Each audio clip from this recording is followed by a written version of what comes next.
want to acknowledge and thank my colleague and friend from Illinois for his leadership on this issue.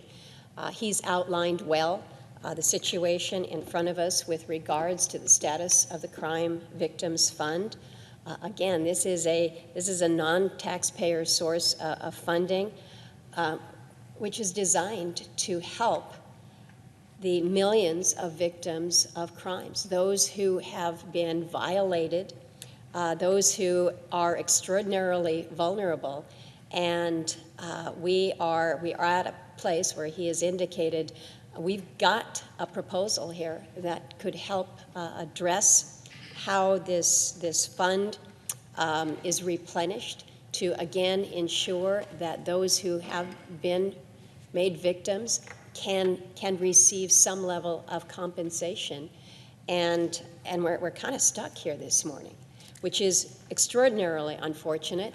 Folks back home in Alaska are just starting their day, and they're looking with anticipation and hope, and quite honestly, prayers that today might be the day that they get good news on this. Because right now, I've got about 30 organizations in Alaska, including our domestic violence shelters, our child advocacy centers, our victim advocacy organizations. They've all been notified that they're going to expect a 35% cut to their funding effective the 1st of July, so just in a couple weeks here. And because of this broken VOCA deposit issue, this cut is set to affect their funds for not only this year, but for next year going forward. So think about it. You're the shelter in Kodiak, where I was just 6-8 weeks or so ago.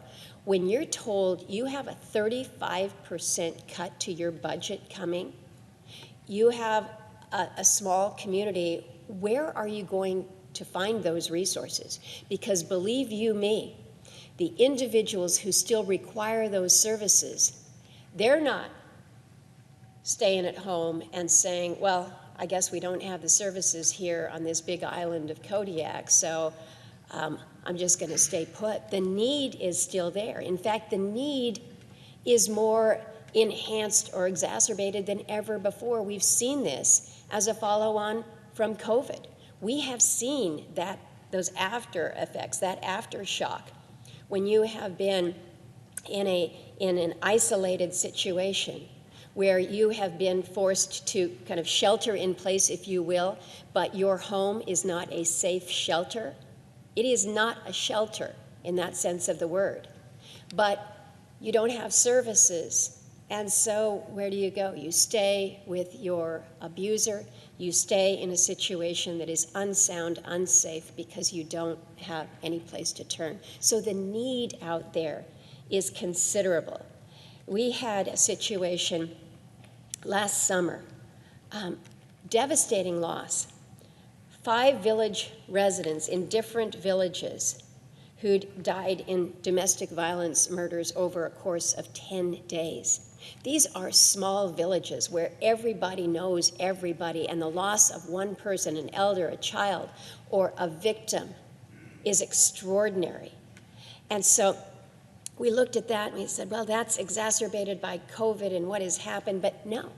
This has been a situation for us long prior to COVID in terms of, unfortunately, the levels that we see of domestic violence, sexual assault, the victimization that we see. So being there to provide funding for services to help prevent these deaths, the trauma that children experience when they